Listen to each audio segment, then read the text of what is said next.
لەگەڵ بەشی دووەمە بین لە ڕەتکردنەوەی چەواشەکاریەکانی مامۆستا عەبدولەتیفی مەدخەلی. بەڵام پێشەوەی بێمە سەر ئەو دوو نوقتەم هەیە بۆ بێرخستنەوەی عەزیزان.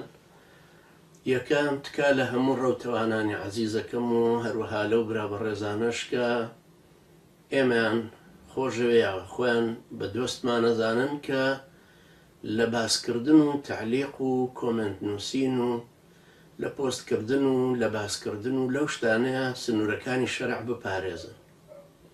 ڕاجیاوازیەکانمان کە هەن لەگەڵ خەڵکانێکی ترە یەکگرتوو بن، کۆمەڵ بن، مەدخەلی بن، سۆفی بن، هەر کەسێکی تر بن، ئەبێ سنووری شەرعی تیا بپارێزین. بزانین کە ئەمە ڕاوبۆچوونی جیاوازمانە لەسەر ئیشە فەرعیەکان یان جۆری تێگەیشتنمانە لەسەر کولیات، لەسەر ڕێسا و بنەما ئوسوڵیەکان. ئەشێ لەم تێگەیشتنانەیە ڕاجۆییەکەمان قبوڵ بێ وەکو ڕاجۆیەکەی کە هەبووە لە نێوانی زانایان و پێشوایانی سەلەفە، و ئەشێ مەذموم بێ کە ببێ بە ئیختلافاتێکی ناوخۆمان بۆ سەرخستنی نەفسی خۆمان. ئەمەش پێویستی بە پەروەردەکردن، بە بیرهێنانەوە، بە باسکردنەوەی قیامەت و نەسیحەتکردنەوێ.